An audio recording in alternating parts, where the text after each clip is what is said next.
Alors, l'exercice 4 qui est proposé ici concerne des isothermes d'Andrews. Donc, on a fait des mesures sur un système qui était fermé et thermostaté à une température donnée de 27 degrés Celsius avec du liquide, un mélange liquide-vapeur de SF6, enfin, du SF6 qui était pris dans le volume.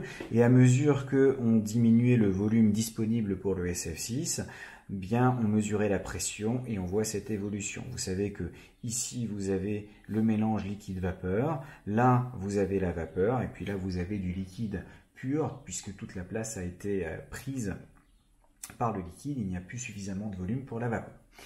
En supposant que la vapeur sèche est un gaz parfait, évaluons la quantité de matière de SF6 étudiée. En déduire la masse correspondante. Là, il faut regarder dans quel coin on a le meilleur gaz parfait. Le gaz parfait, c'est toujours l'endroit où on a la pression la plus faible. Si on fait une mesure, on a plutôt ici, vous avez un volume de 2,5 cm3 pour une pression qui vaut 10, 12, 15 bars. Avec PV égale nRT, vous pouvez en déduire N. N, c'est RT sur PV, donc c'est 8,314. À 27 degrés Celsius, donc 273, ça me fait exactement du 300 Kelvin. La pression vaut 15 bars, donc c'est 15 10 puissance 5. Et le volume, c'est 2,5 cm3. Donc le centimètre cube, c'est un centième de mètre au cube. Donc ça fait du 2,5 10-6. Vous voyez que le 10-6 avec le 10 puissance 5 et ça me fait 1,5 fois 2,5. 1,5 c'est 3,5. 3 divisé par 3, 300 divisé par 3, bah, ça fait 831,4 divisé par 2,5 et puis 1 fois 2 qui traîne. Donc ça c'est 5 et fois 4. Hop, 800 divisé par 5. On va peut-être faire le 4 fois 8, 32. 4 fois 3, 12. Donc ça fait du 3, 0 à peu près divisé par 5. Ça fait à peu près du 700. Ça fait beaucoup quand même, hein. Si j'ai 700 mol, j'ai dû me tromper quelque part. Alors voyons voir où est-ce que j'ai bien pu me tromper. Vous avez vu l'erreur? Donc, on reprend 8,314 fois 300. Ok, donc ça, c'est bon. Divisé par 1,5 fois 10 puissance 5 plus... multiplié par 2,5 fois 10 puissance moins 6.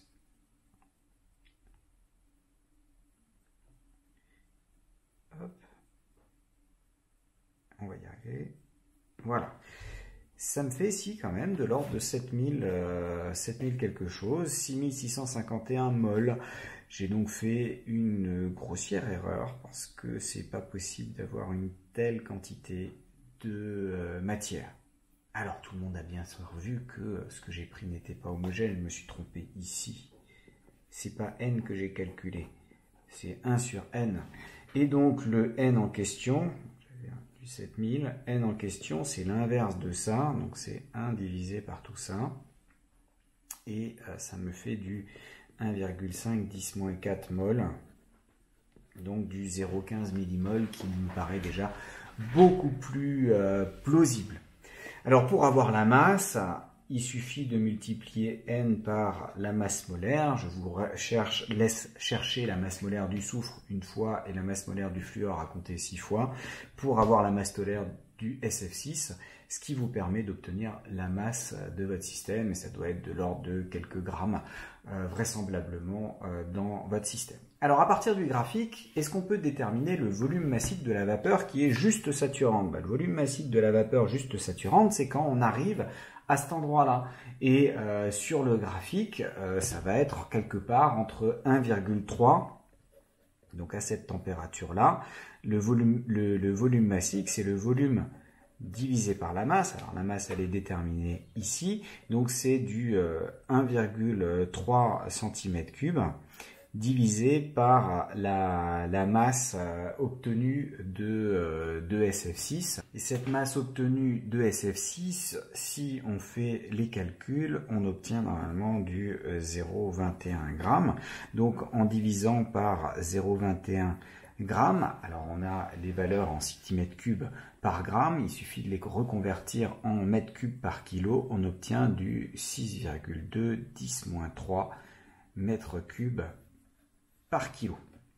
Donc ça c'est pour le volume de la vapeur juste saturante. Alors si on a un volume de 1 cm3, que vaut le titre en vapeur? Pour le titre en vapeur, il suffit de regarder où est-ce que vous êtes ici. Vous savez que X, c'est par théorème des moments, le volume massique que vous voulez, moins le volume massique du liquide, divisé par le volume massique de la vapeur, moins le volume massique du liquide.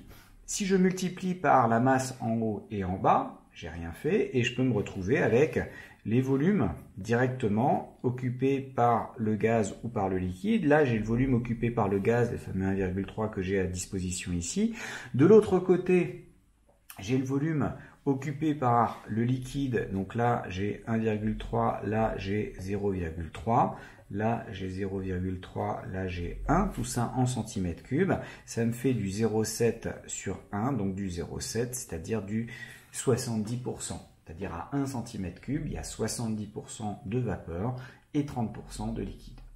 Inversement, si le titre massique, quel est le volume si le titre massique du liquide vaut, si X liquide vaut 0,4, ça veut dire que X vapeur vaut 0,6.